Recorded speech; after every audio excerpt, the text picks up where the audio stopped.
अस्सलाम वालेकुम, welcome to मेजिटर course class 8। इस क्लास में हम देखेंगे कि जो मेजिटर में ऐड का हमको बटन मिलता है उसे हम किस मकसद के लिए इस्तेमाल कर सकते हैं और अपने प्रोजेक्ट के ऊपर क्या क्या ऐड कर सकते हैं।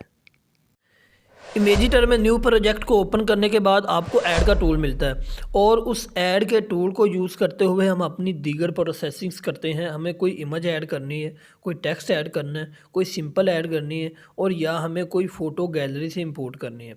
तो हम सिंपली ये ऐड टूल के फंक्शन को देखते हैं कि ऐड को हम किस किस फंक्शन के लिए इस्तेमाल कर सकते हैं। ये सिंपली ये बॉटम पे आपको ऐड का ऑप्शन दिखाई दे रहा है। इस ऐड पे क्लिक करते हैं तो हमारे सामने डिफरेंट 4 ऑप्शंस ओपन हो गए हैं। सबसे पहले है सिंबल। आप यहाँ से अगर अपनी इस बैकग्राउंड के ऊपर कोई सिंबल ऐड करना चाहते हैं तो आप यहाँ से कोई भी सिंबल ऐड कर सकते हैं। इसके अलावा इसकी सारी प्रोसेसिंग्स एक कंप्लीट सेपरेट वीडियो में। इसके अलावा हम ऐप का ऐड करते हैं शेप। ये शेप का ऑप्शन आप कोई शेप भी इसमें ऐड कर सकते हैं। इसके अलावा नेक्स्ट ऐड के टूल के साथ कनेक्टेड है टेक्स्ट।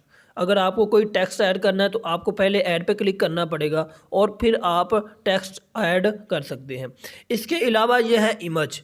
इमेज भी आप ऐड के टूल को क्लिक करने के बाद ही इसमें ऐड कर सकते हैं। इंपोर्ट फ्रॉम गैलरी की इससे नेक्स्ट वीडियो, उस वीडियो को वेल करने के लिए चैनल को सब्सक्राइब कर ले, वीडियो को लाइक कर ले। ये थी आज की स्मॉल सी वीडियो। मिलते हैं नेक्स्ट डिटेल वीडियो के साथ। Thanks for watching, like comment and share.